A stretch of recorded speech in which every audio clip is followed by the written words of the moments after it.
Packet ಏನಾದರೂ video update ಇಡು as cricket hub. ನಾನು ನಿಮ್ಮ ಸಾದಿಕಿ. ನಮ್ಮ ಚಾನಲಿನಲ್ಲಿ ಕ್ರಿಕೆಟಿಂಗ್ ರಿಲೇಟೆಡ್ ಆ್ಯಕ್ಟಿವಿಟೀಸ್ ಬಗ್ಗೆ ಮಾತಾಡ್ತೀನಿ ಅಂತ ಆಲ್ರೆಡಿ ಹೇಳಿದ್ದೀನಿ. ಸೊ ಅದೇ ರೀತಿ ಈ ನಮ್ಮ ಚಾನಲಿನಲ್ಲಿ pre match cricket analysis, post match cricket analysis ಹಾಗೂ ಪಾಸ್ಟ್ ಕ್ರಿಕೆಟಿಂಗ್ ಇವೆಂಟ್ಸ್ ಬಗ್ಗೆ ಮಾತಾಡ್ತೀನಿ ಅಂತ ಹೇಳಿದ್ದೀನಿ.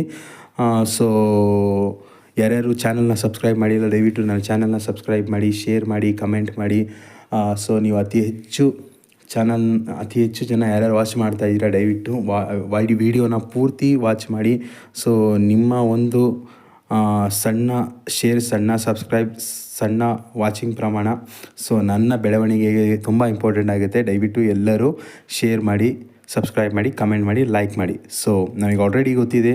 ಸೊ ನಾಳೆ 5ನೇ ಟೆಸ್ಟ್ ಮ್ಯಾಚು ಓವಲ್ನಲ್ಲಿ ನಡೀತಾ ಇದೆ. So already England 2-1 ಸೀರೀಸ್ನಲ್ಲಿ ಮುಂದಿದ್ದಾರೆ. ಸೊ ಅದೇ ರೀತಿ ಇಂಗ್ಲೆಂಡ್ ಈ ಸರಣಿನ 3-1 ಗೆದ್ಕೊಬೇಕಂತ ಕಾಯ್ತಾ ಇದ್ದಾರೆ. ಸೊ ಅದೇ ರೀತಿ ಭಾರತ ಈ ಸರಣಿನ 2-2 ಈಕ್ವಲ್ ಮಾಡೋದಕ್ಕೆ ನೋಡ್ತಾ ಇದೆ. ಸೊ ಓವಲ್ ಮ್ಯಾಚ್ನಲ್ಲಿ ಆಬ್ವಿಯಸ್ಲಿ ಇಂಡಿಯಾಗೆ ಏನಿದೆ ಅಂದರೆ ಅಡ್ವಾಂಟೇಜ್ ಇದೆ. ಸೊ ಇಂಡಿಯಾಗೆ ಯಾಕೆ ಅಡ್ವಾಂಟೇಜ್ ಇದೆ ಅಂದರೆ ಆಲ್ಮೋಸ್ಟ್ 4ನೇ ಮ್ಯಾಚು ಕಂಪ್ಲೀಟ್ಲಿ ಡಾಮಿನೇಟೆಡ್ ಇಂಗ್ಲೆಂಡ್ ಅಂತಲೇ ಹೇಳ್ಬೋದು. ಯಾಕಂದರೆ 300+ ಲೀಡ್ನ ತೊಗೊಂಡಿದ್ರು ಯಾರು ಇಂಗ್ಲೆಂಡ್ನವರು. ಸೊ ಆಲ್ಮೋಸ್ಟ್ ಇಂಗ್ಲೆಂಡ್ನ ಗೇಮ್ ಆಗಿತ್ತು ಅದು. ಬಟ್ ಮೋರ್ ಓವರ್ ಆ ಗೇಮ್ನ ಭಾರತದವರು ಡ್ರಾ ಮಾಡಿ 100+ ರನ್ನ ಲೀಡ್ ತೊಗೊತಾರೆ.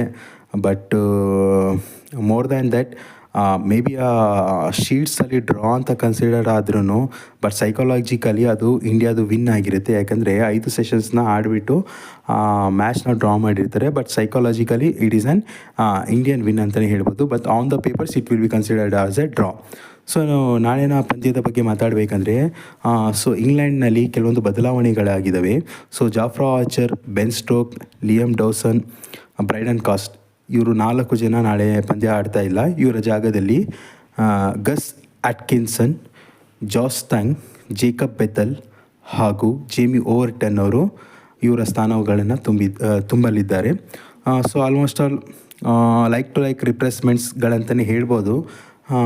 ಸೊ ಆಲ್ರೆಡಿ ಬೆನ್ ಸ್ಟೋಕ್ಸಿಗೆ ಗಾಯದ ಸಮಸ್ಯೆಯಿಂದ ಈಚೆ ಹೋದರೆ ಜೋಫ್ರಾ ಆರ್ಚರಿಗೆ ರೆಸ್ಟ್ ಕೊಟ್ಟಿದ್ದಾರೆ. ಅದೇ ರೀತಿ ಬ್ರೈಡನ್ ಕಾಸಿಗೆ ರೆಸ್ಟ್ ಕೊಟ್ಟಿದ್ದಾರೆ.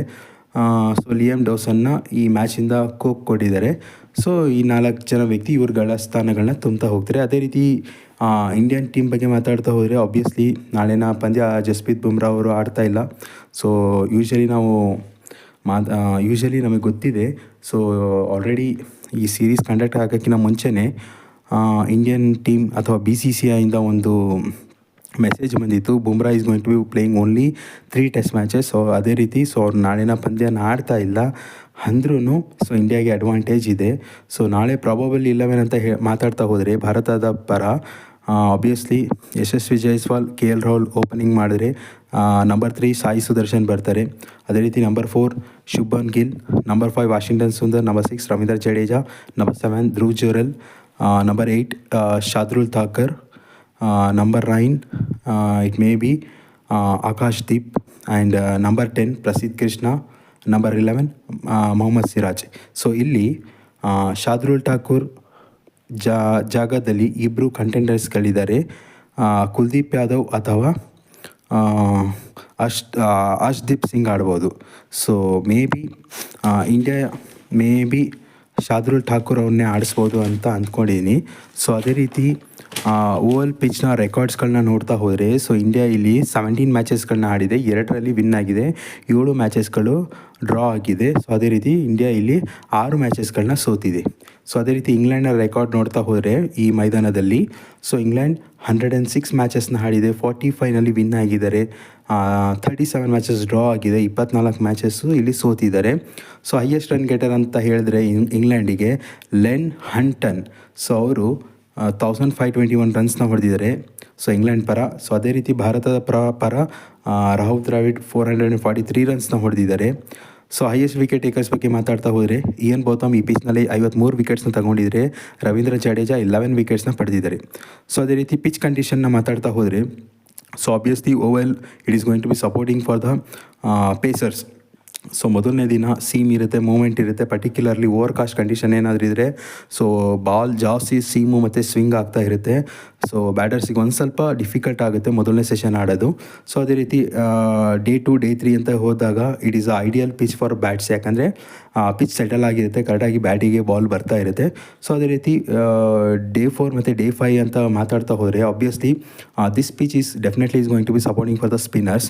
ಸೊ ಕ್ರ್ಯಾಕ್ಸ್ಗಳು ಓಪನ್ ಆಗುತ್ತೆ, ರಫ್ ಪ್ಯಾಚಸ್ ಕ್ರಿಯೇಟ್ ಆಗುತ್ತೆ, so which is suitable for the spinners. So ಇಲ್ಲಿ ಜಾಸ್ತಿ ಗ್ರಿಪ್ಪು ಮತ್ತು ಟರ್ನು ನಾವು ಡೇ 4 ಮತ್ತು ಡೇ 5ನಲ್ಲಿ ನೋಡ್ಬೋದು. ಸೊ ಅದೇ ರೀತಿ ಈ ಮೈದಾನದಲ್ಲಿ ಆ್ಯಾವ್ರೇಜ್ ಸ್ಕೋರ್ ಬಂದುಬಿಟ್ಟು 345 330 ಇದೆ.